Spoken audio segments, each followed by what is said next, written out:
사랑의 샘 평화의 소리 KCR 뉴질랜드 뉴스입니다. 그린당은 계속해서 부자세 도입을 추진할 것이며 주택시장 위기에 대해서는 정부의 안일한 대책을 비판했습니다. 마라마 데이비슨 그린당 공동대표는 정부 임대주택 목록이 증가하고 집값이 급등하는 것은 긴급히 해결해야 한다고 말하며 부자세를 계속해서 추진할 예정이라고 발표했습니다.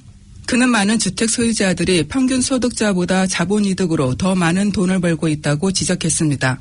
게다가 현재 정부 임대주택을 받을 자격에 있는 22,409가구의 대기자가 지난 11월 말부터 여전히 주택 공급을 기다리고 있다고 말했습니다.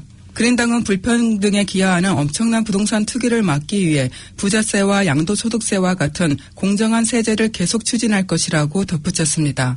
그러나 제신다 아던 총리는 부자세를 단호히 배제했습니다. 지난해 11월 제신다 아던 총리는 퍼스트홈 바이어들이 내 집 마련에 어려움을 겪는 것을 원치 않는다는 우려의 목소리를 내기도 했습니다.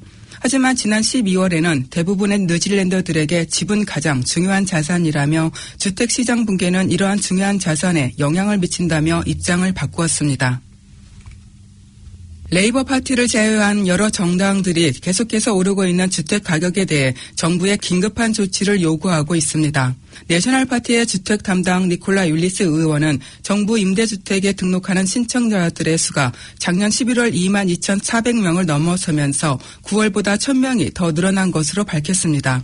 율리스 의원은 이들 중 3분의 1 이상이 자녀를 두고 있는 가정들로 주거 공간이 절대적으로 필요하지만 현 정부는 이에 대한 대책이 없다고 비난했습니다. 또 율리스 의원은 레이버 정부가 들어선 이후 주택 문제가 최악의 상황이라고 지적하면서 이제는 무언가 정부 차원에서 대책을 제시해야 할 때라고 강하게 주장했습니다.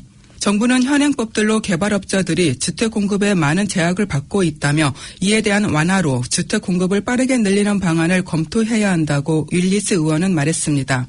어제 트레이드미에서 공개된 자료에서 지난달 지역별로 주택 호가는 최고치를 보이고 있으며 전국 평균 76만 7천 달러를 넘은 것으로 나타났습니다. 그랜트 로버슨 재무장관은 금년 초 주택 시장에 대한 계획을 발표할 예정인 것으로 지난해 밝힌 바 있습니다. 오클랜드는 어제 에어포트 링크에서 운행될 새로운 전기버스를 출시했습니다. 이 전기 차량들은 고 버스사에서 운행하며 마누카우에서 푸이누이 인터체인지를 거쳐 오클랜드 공항까지 운행합니다.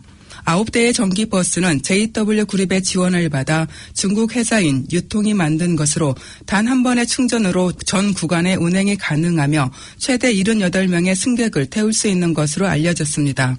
필 고프 오클랜드 시장은 10년 장기 계획이 발효되는 올해 7월부터 오클랜드는 더 이상 디젤 버스를 구입하지 않을 것이라고 확인했습니다. 전기버스는 10분마다 운행될 것이며 이후에는 보타니까지 운행되어 동부 버스웨이와 연결될 것이라고 덧붙였습니다. 보건부는 학부모와 유아교육 교사들에게 까다로운 도시락 식품 안전 방침을 요구하고 있습니다. 1월 25일부터 새롭게 시행될 이 새로운 방침에는 딱딱한 쌀과자와 말린 과일, 견과류 등을 금지시키고 있습니다. 이 방침은 2016년 로토루아 어린이집에서 사과를 먹다 질식한 22개월 된 남자아이가 뇌에 심각한 손상을 입은 후 나온 것입니다. 새로운 규정은 3세 미만의 어린이들을 위해 생당근, 사과, 샐러리와 같은 위험식품은 갈거나 익히고 포도와 베리 종류와 체리토마토는 곱게 썰어줄 것을 제한하고 있습니다.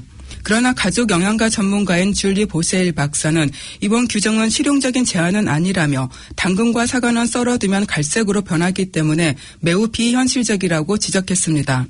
공중보건에 관해 제한을 할 때 주의해야 할 점이 현실적이고 실행 가능한 제한이 되어야 한다고 설명했습니다. 뉴질랜드에서 코로나 백신 접종이 시작되면 약 10,000명에 이르는 국경관리 종사자들이 첫 대상이 될 것으로 크리스 힙킨스 코비드19 대응부 장관이 어제 밝혔습니다. 한편 애슐리 블룸필드 보건부 국장은 뉴질랜드에서 사용될 백신은 파이자 백신이 될 가능성이 가장 높다고 말하며 미국 FDA의 지침대로 3주 간격으로 2회 접종을 하면서 격리시설과 공항, 항만 종사자들과 승무원들을 대상으로 한 2만 회분의 분량을 우선 수배 중이라고 설명했습니다. 이어 일선 보건 의료진들과 긴급재난서비스 요원들이 그 다음으로 접종 대상이 되며 그 다음은 이들의 가족들 그리고 감염되면 위험해질 수 있는 사람들의 순으로 접종이 진행될 것이라고 밝혔습니다. 오늘의 환율 정보입니다. 뉴질랜드 달러와 대비 원화의 기준 환율은 786원 61전, 한국에서 보낼 때 794원 47전, 한국에서 받을 때 778원 75전입니다.